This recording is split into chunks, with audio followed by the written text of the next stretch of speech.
नमस्कारम। कैसे हैं आप सभी। हमें स्टार्ट करते हैं अपनी टेस्ट सीरीज़ को। देखो, बहुत ही मोस्ट इम्पोर्टेंट क्वेश्चन है। आपको इतना भर करना है कि आपको ये देखते रहना है और नोट करते रहना है, क्योंकि मैं एक क्वेश्चन में से ना 3 से 4 क्वेश्चन की इन्फॉर्मेशन पास थ्रू कर देता हूँ आपको। इतना ज़्यादा इन्फॉर्मेशन मैं गिवन करता हूँ आपको, ठीक है। और साथ ही साथ प्लेलिस्ट भी बनी है, सबकी हिस्ट्री की भी बनी है, पॉलिटी की भी बना दी है मैंने, अपडेट भी कर देता हूँ मैं डेली, और अपनी सब्जेक्ट की भी। अभी थोड़ा सा प्रीलिम्स फोकस हम ज़्यादा है, जैसे ही मेंस का हमारा शुरू होगा तो मेंस का तो फिर पूरा ही कि पूरा मेंस का शुरू करना पड़ेगा। अभी स्टार्टिंग में एक दो क्लास में डालता रहता हूँ मेंस के लिए, सब्जेक्ट वाला जो सोशियोलॉजी है। तो अब देखते रहें चीज़ों को, ओके। और कमेंट ज़रूर करें कि कितना आया आपका स्कोर। चलो स्टार्ट करते हैं पहला क्वेश्चन अपन का। Just a second.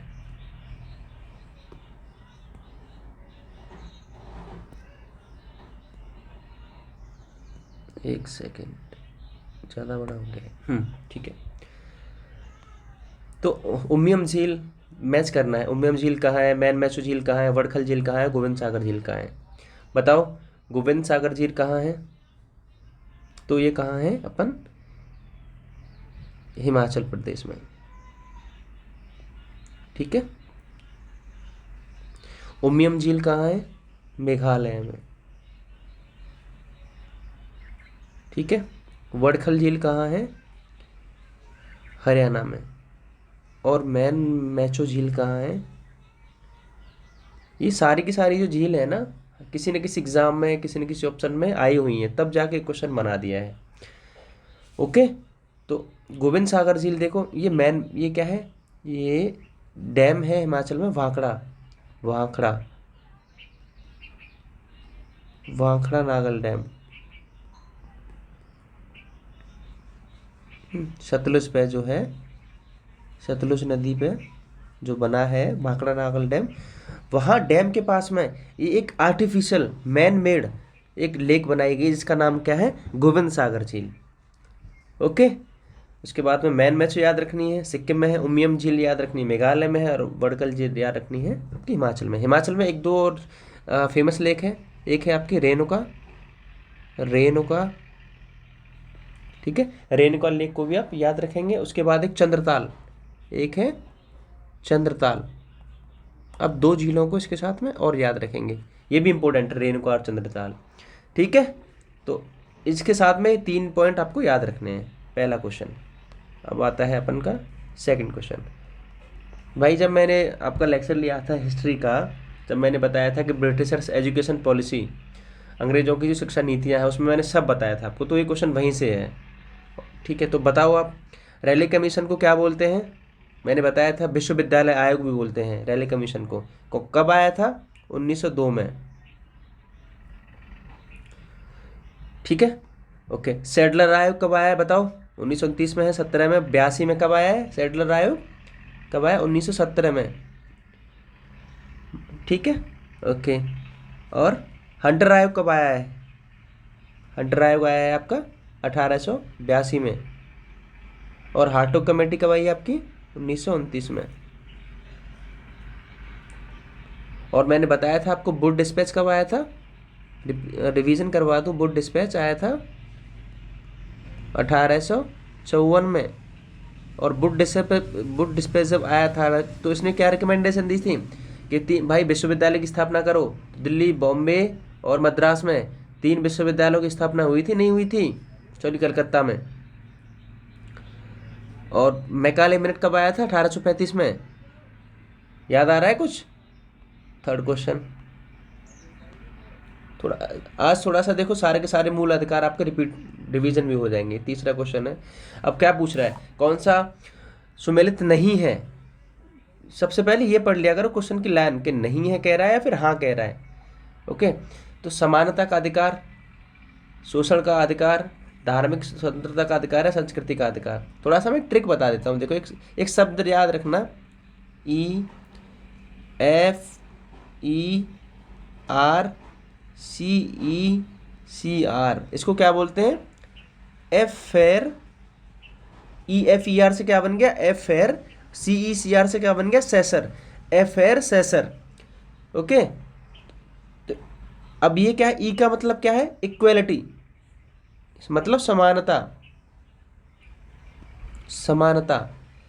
अब समानता के अनुच्छेद कहाँ से कहाँ तक हैं, तो 14 से लेके अनुच्छेद 18 तक। आ गया समझ। एफ का मतलब क्या है, फ्रीडम, फ्रीडम के अनुच्छेद कहाँ से कहाँ तक है, 19 से 22 तक, याद रखेंगे। ई का मतलब इक्वलिटी, एफ का मतलब फ्रीडम, और इस ई का मतलब क्या है, एक्सप्लॉयटेशन, शोषण, शोषण। शोषण के अधिकार जो है, मूल अधिकार जो है वो कहाँ से कहाँ तक है, 23 से और 24 तक। ओके।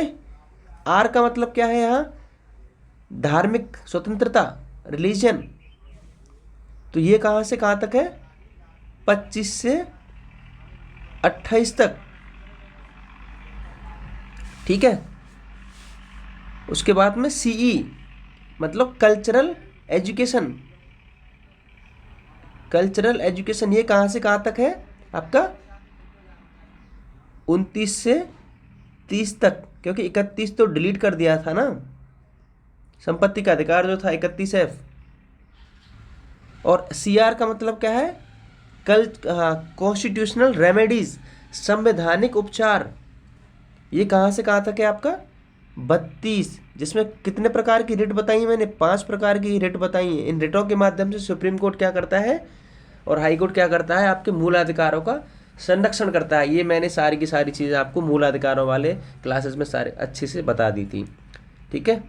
तो आई रिपीट, ई मतलब 14 से 18, एफ का मतलब 19 से 22, और शोषण वाला एक्सप्लोटेशन 23 से 24 आर्टिकल, आर का मतलब 25 से 28 धार्मिक स्वतंत्रता आपकी, सी का मतलब 29 से 30 कल्चरल जो है एजुकेशन वाले, और सी आर का मतलब है कॉन्स्टिट्यूशन रेमेडीज। तो अब बताओ आंसर क्या होगा। समानता का अधिकार देखो 14 से 18 पहला सही है। दूसरा, शोषण के विरुद्ध अधिकार क्या है, शोषण कहाँ आ रहा है, ई में, तो शोषण 23 से 24 आ रहा है, और यहाँ क्या है 20 से 22, तो ये क्या है, ये गलत है। जबकि धार्मिक स्वतंत्रता भाई कहाँ से 25 से 28 किस में आ रहा है, आर में आ रहा है, ये सही है। और संस्कृति एवं शिक्षा का अधिकार 29 से 30, तो ये क्या है सीई, ये कहाँ आ रहा है, डी में। तो आंसर कौन सा होगा अपन का, बी, शोषण के विरुद्ध अधिकार। समझ आया। चलो नेक्स्ट, चौथा, संयुक्त राष्ट्र संघ द्वारा किस वर्ष को अंतर्राष्ट्रीय देखो जो यूएन है, यूनाइटेड नेशन है, ये हर वर्ष किसी न किसी वर्ष को घोषित करता रहता है। तो इसने क्या किया कि अंतर्राष्ट्रीय मिलेट, जो मोटे अनाज होते हैं मिलेट जिसको बोलते हैं, हमारे यहाँ प्रधानमंत्री मोदी जी ने श्री अन्न भी बोला है इसको, मोटे अनाजों को श्री अन्न भी बोला है, ठीक है। याद रखेंगे कि श्री अन्न किसको बोलते हैं। तो यूएन राष्ट्र द्वारा अंतर्राष्ट्रीय मिलेट वर्ष किसको घोषित किया, कौन से वर्ष को घोषित किया गया, डिक्लेयर किया गया, 2023 को, 22 को, 24 को, या कोई नहीं, बताओ। तो कौन से को किया गया, 2023 को। थोड़ा सा हम यूएन के बारे में जान लेते हैं। देखो यूएन,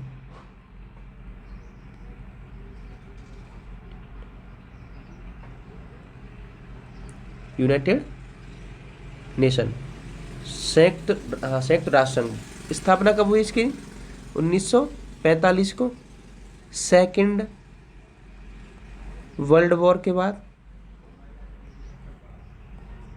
स्थापना, याद रखेंगे इसकी। हेडक्वार्टर कहाँ है, न्यूयॉर्क में, ये भी याद रखेंगे।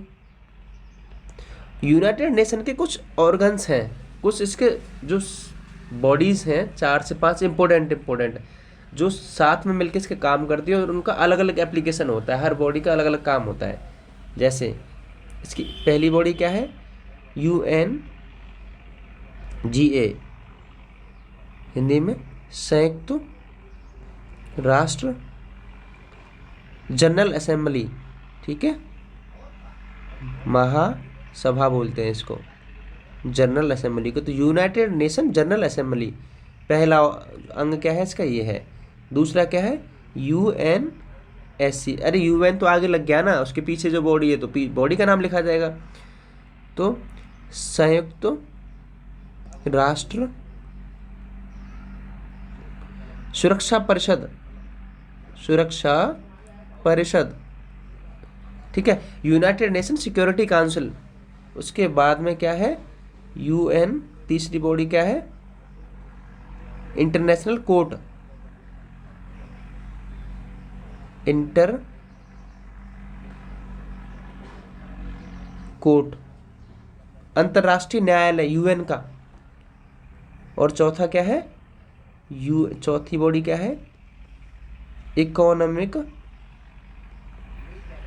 यूएन इकोसॉक, मतलब संयुक्त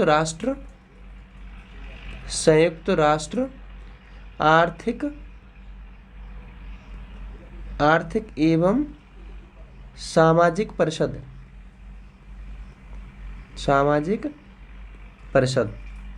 ठीक है, तो मेन बॉडी आप इसको याद रखेंगे। उसके बाद में आपको और इम्पोर्टेंट क्या याद रखना है कि एक यूएन का ना एक सेक्रेटरी जनरल होता है, सेक्रेटरी जनरल यूएन का अभी तो एंटोनियो गुटरेस हैं। ठीक है, जब एग्जाम टाइम आएगा ना भाई, तब इनके हेड देख लेना कि यूएन के सेक्रेटरी जनरल कौन है। अभी तो एंटोनियो गुटरेस हैं। ठीक है, ये बहुत काम की चीज़ बताई है मैंने आपको।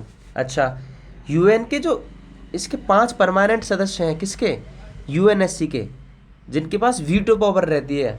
यूएनएससी के 5 परमानेंट सदस्य हैं जो स्थायी हैं। कौन कौन है, इसके मैं यहाँ लिख देता हूँ।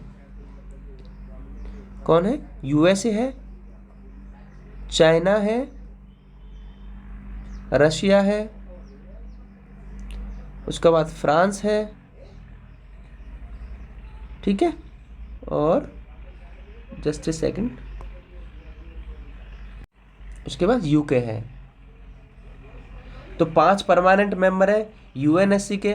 इम्पोर्टेंट इसके और यूएन के और अंग क्या है, यूएनजी है, जिसको हम यूनाइटेड नेशन जनरल असेंबली या फिर संयुक्त राष्ट्र महासभा भी बोलते हैं। दूसरा क्या है, यूएनएससी, संयुक्त राष्ट्र सुरक्षा परिषद, जो वीटो पावर रहती है इनके पास में, यही निर्णय लेते हैं कि क्या क्या चलेगा क्या नहीं रहेगा। इसके 5 परमानेंट मेंबर हैं। इंटरनेशनल कोर्ट है, इसकी एक और अंग है यूएन इकोसॉक, संयुक्त राष्ट्र आर्थिक एवं सामाजिक परिषद, यूएन का सेक्रेटरी जनरल। आपको एग्जाम टाइम पे याद रखना है। इसके हेडक्वार्टर कहाँ है, न्यूयॉर्क में। कब बना, 1945 में, सेकेंड वर्ल्ड वॉर के बाद। और भारत क्या था, इसका फाउंडिंग मेंबर था, संस्थापक सदस्य था इसका। ओके, इतनी चीज़ याद रखेंगे ना। चलो, 5वां, 1784 ईस्वी में एशियाटिक सोसाइटी ऑफ बंगाल का आरंभ किसने किया। पहला पॉइंट तो आपको यही याद रखना है कि एशियाटिक सोसाइटी ऑफ बंगाल की स्थापना कब हुई, 1784 में। ठीक है, उसके बाद इसकी स्थापना किसने की, तो आंसर क्या होगा बताओ, मैक्स मूलर, चार्ल्स विलियम या विलियम जोन्स। तो किसने की स्थापना इसकी, विलियम जोन्स ने। तो 2 चीज़ें याद रखेंगे, किस डेट को हुई और किसने की। ठीक है, तीसरा पॉइंट इसमें क्या याद रखेंगे कि 1785 में इसी के सदस्य थे, कौन थे, चार्ल्स विल्किंस। इन्होंने क्या किया, पहली बार फर्स्ट टाइम इंग्लिश में अनुवाद किया श्रीमद् भगवत गीता जी का। ठीक है, याद रखेंगे ना ये चीज कि पहली बार इंग्लिश में अनुवाद किसने किया, गीता जी का, चार्ल्स विल्किंस ने। किसके सदस्य थे, एशियाटिक सोसाइटी ऑफ बंगाल के। ओके, चलो, मैंने एक क्वेश्चन कराया है आपको जब मैं पॉलिटी का सेक्शन करा रहा था, रिवीजन के लिए यहाँ हो जाएगा। भारत का मुख्य निर्वाचन आयोग की नियुक्ति बताओ कौन करता है, चीफ इलेक्शनर कमिश्नर, सीईसी। कौन करता है, राष्ट्रपति, प्रधानमंत्री, विधि मंत्री, संसद सदस्य। बताओ कौन करता है, तो कौन करता है। ठीक है, और कौन से आर्टिकल के अंतर्गत आता है भैया, मैंने सब बताया आपको। आर्टिकल बताओ, आर्टिकल 324। भाग कौन सा है, भाग 15। और इनकी टर्म कितनी रहती है, 6 ईयर। और एक चीज़ याद रखना क्या, कि राष्ट्रपति इनकी नियुक्ति तो कर देते हैं मुख्य निर्वाचन आयुक्त की, पर भाई राष्ट्रपति इसको क्या है, हटा नहीं सकते। ये चीज़ याद रखना आपको कि राष्ट्रपति नहीं हटा सकते, इनका रिमूवल रिमूवल प्रेसिडेंट नहीं करते। मोस्ट है, याद रखना आपको, ठीक है। चलो, सिंधु नदी की निम्नलिखित सहायक उपनदियों में कौन सी पाकिस्तान से होकर नहीं बहती है। थोड़ा सा और चर्चा करेंगे इस क्वेश्चन पे। क्वेश्चन नंबर 7वां है। पहले तो इसका आंसर बताओ, कौन सी नदी भाई पाकिस्तान से होकर नहीं बहती है। तो इसका आंसर क्या होगा, ब्यास है। इसमें और चीज़ें जानने के लिए क्या है, देखो सिंधु नदी समझौता हुआ, सिंधु रिवर ट्रीटी कब हुई, 1960 में। किसके बीच हुई, इंडिया पाकिस्तान। और मीडिएटर कौन था भैया इसमें, वर्ल्ड बैंक, ठीक है। ये चीज़ याद रखना आपको। उसके बाद में अब इसमें क्या समझौता हुआ, देखो छह छह नदियां हैं सिंधु नदी तंत्र में। कौन सी हैं, पहली सिंधु, सिंधु झेलम, झेलम चिनाब, और उसके बाद ब्यास, सिंधु झेलम चिनाब ब्यास, और सतलुज, सतलुज। तो इनकी ट्रिक होती है क्या, SJCRBS।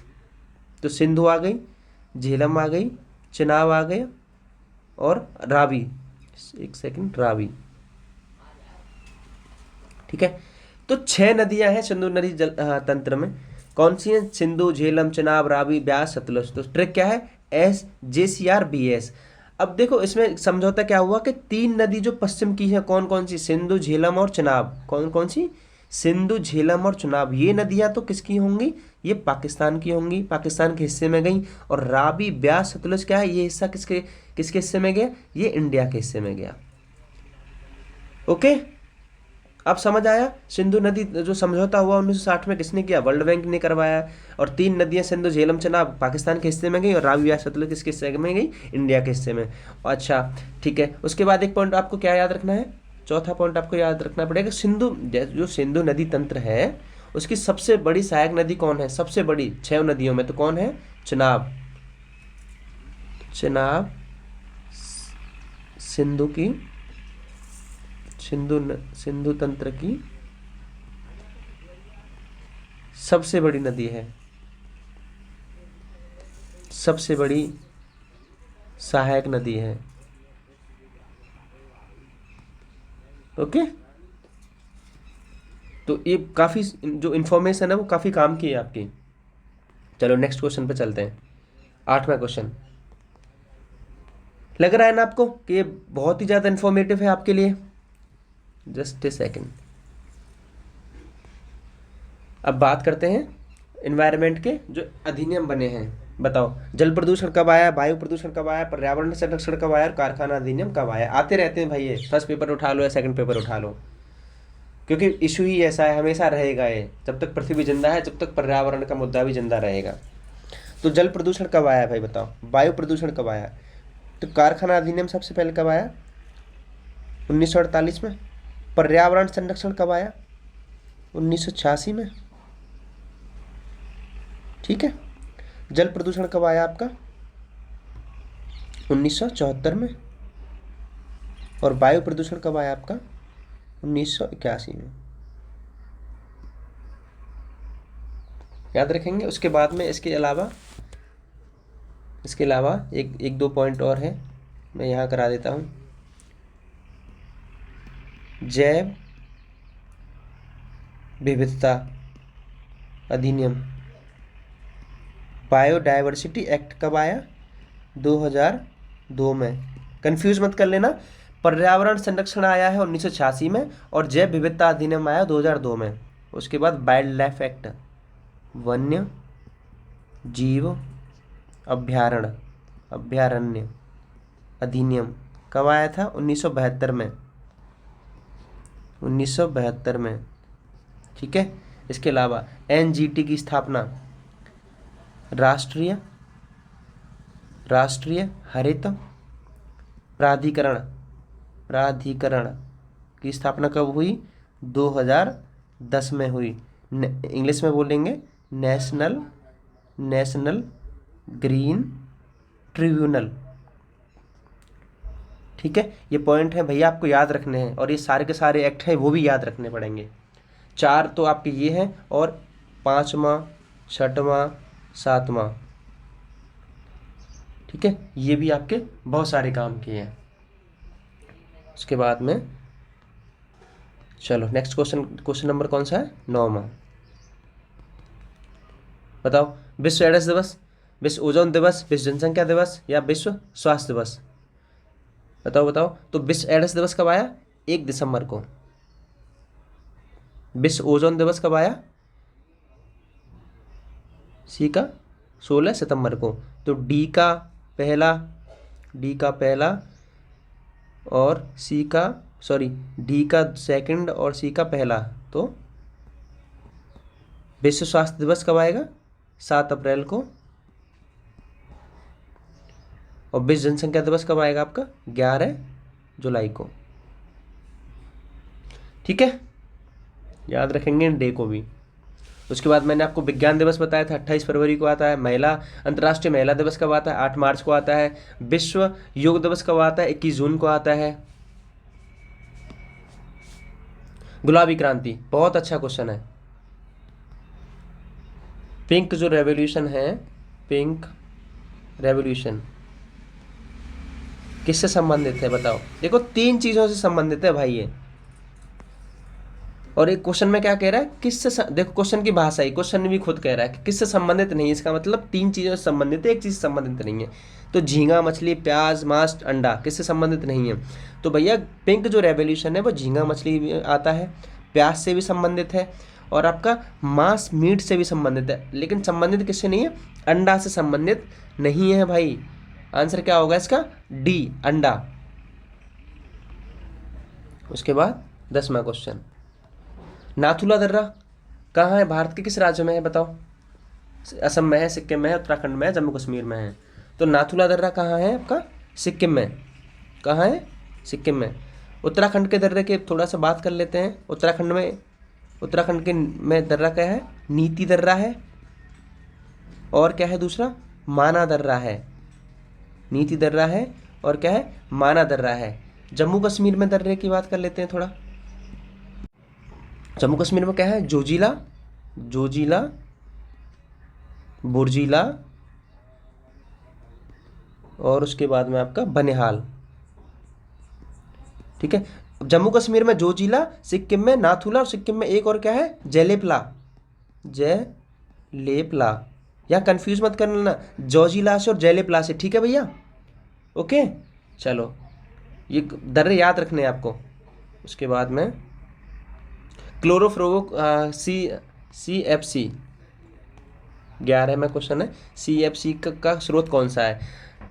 थर्मल पावर संयंत्र हैं, या फिर स्वचालित ऑटोमेशन व्हीकल हैं, या फिर आपके AC फ्रिज वाले हैं, या फिर फर्टिलाइजर है? किससे निकलता है CFC? सबको पता है भाई, फ्रिज से निकलता है, AC कंडीशनर से निकलता है। तो आंसर क्या होगा?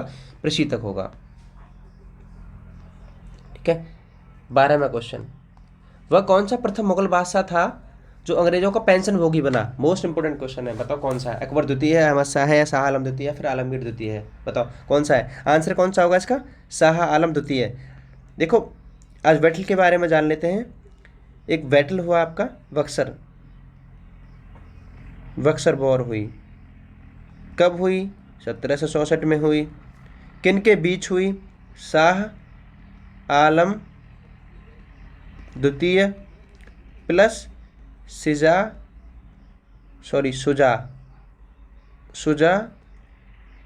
उद्दौला, ठीक है, प्लस हाँ शाह आलम द्वितीय, शुजा उद्दौला, प्लस मीर कासिम। ये 3 तो एक तरफ थे, और किसके सामने हुई? EIC, ईस्ट इंडिया कंपनी, और उसके लीडर कौन था? Hector Munro. और इसने भैया हरा दिया। ये हेक्टर मुनरो ने अकेले हरा दिए, सारे के सारे लोग हरा दिए। तो 17 अब 2 इसमें एक ट्रीटी याद रखेंगे आप। 1765 में एक ट्रीटी हुई, किसकी? इलाहाबाद की संधि। भाई इलाहाबाद की संधि हुई, इलाहाबाद की संधि में इसको शाह आलम को बोला गया कि भैया तुम्हें थोड़ा सा एरिया दिया जाता है, तुम्हें थोड़ा सा राज्य दिया जाता है, भगाया नहीं जाता, और तुम घर बैठे, तुम्हें कुछ करने की ज़रूरत नहीं है, और तुम्हारी ये पेंशन बन जाएगी। ठीक है, ये चीज़ याद रखेंगे आप। हाँ, एक और बात है यहाँ देखो, एक 1757 में प्लासी का वॉर हुआ, 1757 में वॉर ऑफ प्लासी, ये दोनों वेस्ट बंगाल में ही है। तो देखो यहाँ तो शुजा उद्दौला है, वहाँ सिराज उद्दौला है, सिराज उद्दौला, ये कंफ्यूज मत कर लेना भैया अपने आप से। ठीक है, यहाँ सिराज उद्दौला लड़ा, किससे लड़ा? अंग्रेज की तरफ से कौन था? लॉर्ड क्लाइव था, ये भी याद रखना आपको। तो आप प्लासी का वॉर कब हुआ? 1757 में हुआ, किसके बीच लड़ा गया? सिराज उद्दौला लॉर्ड क्लाइव के बीच में। बक्सर का वॉर कब हुआ? 1764 में, किसके बीच लड़ा गया? शाह आलम द्वितीय, शुजाउद्दौला और मीर कासिम। किस अंग्रेज की तरफ से कौन था? Hector Munro. तो वॉर के हारने के बाद 1765 में इलाहाबाद की संधि हुई, इलाहाबाद की संधि के कारण इसको शाह आलम द्वितीय को पेंशनभोगी बना दिया गया। इतनी इन्फॉर्मेशन काफ़ी है आपके लिए। ठीक है, 2 वॉर के बारे में पता चल गया, और इसके टाइटल जो हुआ इसके साथ वो भी पता चल गया। नेक्स्ट क्वेश्चन 13वां या 14वां है, देख लेना। भारतीय राष्ट्रीय कांग्रेस के सम्मेलन की स्वतंत्रता का प्रथम पेश करने वाला, भाई सबसे पहले भारत के राष्ट्रीय कांग्रेस में जो कांग्रेस बनी, सबसे पहला व्यक्ति कौन था जिसने कहा कि भाई भारत की स्वतंत्रता का प्रस्ताव दिया? किसने दिया? हजरत मोहानी, रविंद्रनाथ ठाकुर, बहादुर तैयब जी, मैं महात्मा गांधी। या फिर इसके ऑप्शन में ये भी आ सकता है कि जवाहरलाल नेहरू। हमेशा टिक करना हजरत मोहानी साहब। ओके, आंसर क्या होगा इसका? हजरत मोहानी साहब। ठीक है, उसके बाद आपका 15वां क्वेश्चन क्या है? पाकिस्तान की मांग मुस्लिम लीग के द्वारा किस वर्ष की गई? मैं हिस्ट्री वाला जब पढ़ा रहा था तो सबसे पहले मैंने बताया था लीग ने कब की, तो 1940 में, 23 मार्च 1940 को पाकिस्तान की ऑफिशियली मांग की है। मांग तो पहले से ही उठ रही थी, लेकिन ऑफिशियली भाई मतलब जैसे सरकार अपना गजट पत्र निकालती है, ऐसे ही मुस्लिम लीग ने अपना ऑफिशियल पत्र निकाला और बताया कि भैया इस डेट से हम पाकिस्तान की मांग को उठा रहे हैं। तो कब की? 23 मार्च 1940 को, ये डेट याद रखेंगे अपन। 16वां क्वेश्चन, महात्मा गांधी को किसने वन मैन बाउंड्री फोर्स कहा? मैंने जो पूरा का पूरा गांधीयन इरा पढ़ाया है, मैंने गांधी का पूरा बताया किसने गांधी के बारे में क्या कहा, किसने गांधी जी ने किसके बारे में क्या कहा। तो लॉर्ड माउंटबेटन ने गांधी जी को वन मैन बाउंड्री फोर्स कहा। ओके, और लॉर्ड रिमन के बारे में, एनी बेसेंट के बारे में, सबके बारे में बताया मैंने। संविधान सभा के स्थायी अध्यक्ष कौन है? और स्थायी के बारे में पूछ रहा है, बताओ कौन है? तो स्थायी तो कौन थे? डॉक्टर राजेंद्र प्रसाद। आंसर क्या होगा इसका? डॉक्टर राजेंद्र प्रसाद। अस्थाई कौन थे? अस्थाई कौन थे भैया? डॉक्टर सच्चिदानंद सिन्हा। भाई सबसे पहले एक अस्थाई बनाया गया, फिर 2 दिन बाद स्थाई बना दिया गया। ठीक है, ये अस्थाई हो गए और ये स्थाई हो गए। और कोई उपाध्यक्ष भी तो बनाया होगा ना, ये तो अध्यक्ष हैं, कोई वाइस चेयरमैन भी तो बनाया होगा ना, तो उपाध्यक्ष संविधान सभा का उपाध्यक्ष कौन था? HC मुखर्जी। 3 चीज़ें इसके बारे में आपको याद रखनी है। ठीक है, स्थायी याद रखना है, अस्थायी याद रखना है, और उपाध्यक्ष याद रखना है। ओके, नेक्स्ट क्वेश्चन, बात सीधी साफ है, जब व्यक्ति के मूलाधिकारों का हनन होता है तो भैया व्यक्ति कहाँ जाता है? बताओ, कहाँ जाता है व्यक्ति? और कौन सी कोर्ट में जाएगा व्यक्ति? हाई कोर्ट में जाएगा, सुप्रीम कोर्ट में जाएगा, सबसे पहले कहाँ जाएगा? तो भैया बात ऐसी है कि अगर व्यक्ति हाई कोर्ट में जाता है, और एक क्वेश्चन में क्या पूछ रहा है देखो, उच्च न्यायालय, हाई कोर्ट में जाता है तो व्यक्ति कौन से अधिकार के तहत जाएगा?